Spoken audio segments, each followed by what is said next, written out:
Many college-age and adult kids came back home at the beginning of the pandemic, and now they're leaving again. Tina's standing by with help for parents who are experiencing empty nest syndrome for the second time. Part 2. I still go through it. She's been gone for years. All right, Dr. Matthew Holvey from Kaiser Permanente. How are you today? I'm Tina, by the way. Hi.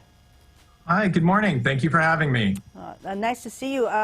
This is, I guess, something that a lot of parents are going through emotionally because everybody said bye a year ago, right, pre-pandemic, sent their kids off, and then the kids came home during the pandemic, and they're saying bye again. So that is the struggle, right? So how are you dealing with this?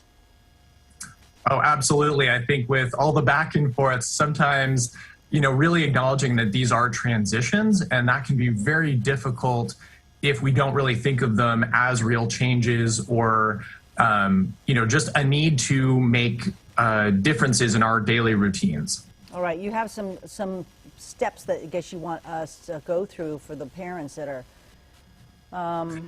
dealing with empty nests, accept what is happening, right? Maintain contact. Yeah, so accept what's happening. Another big one is to not really think of this as a loss, right? There's many, many ways for us to maintain contact with young adults these days. You just have to make sure that you're respecting their boundaries. So sometimes setting up a weekly video call or telephone call can be a great way to stay connected. Certainly maintaining your own support system. So this is a great time to reach out to family and friends, really make sure that you're staying well connected to the people in your life, particularly those who might be going through a similar difficulty. Yeah. And really lastly is to stay positive. I think sometimes we can, really get lost that this isn't sometimes a benefit. And really helping your young adults go out into the world is really such a big part of parenting and really can be a sign that you've done a great job.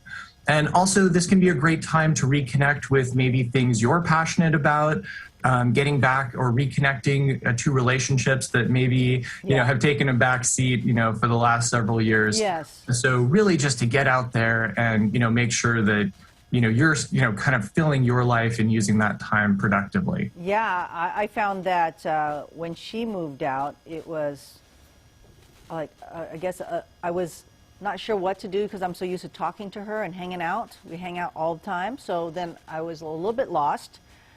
Then I go, I have time for what? Wait a minute, this might be fun. So I got to do other things, like you said.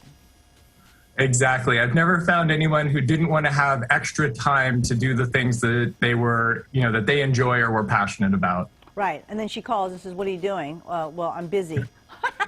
That's the fun part, I guess, that you could say, because it kind of balances out, and that, yes, that you say that parents have done a good job letting them go to grow and be themselves. Absolutely. I mean, the biggest thing you can really, model for your, young adults is that you can have a life, that, all of these things take balance, and, certainly having a family is a very important thing, but it doesn't need to be the only thing in your life, and that there are so many other things that, we can pursue and really take an interest in. There you go. Go bake some bread, friends. Go bake some bread. Thank you so much. Thank you so much.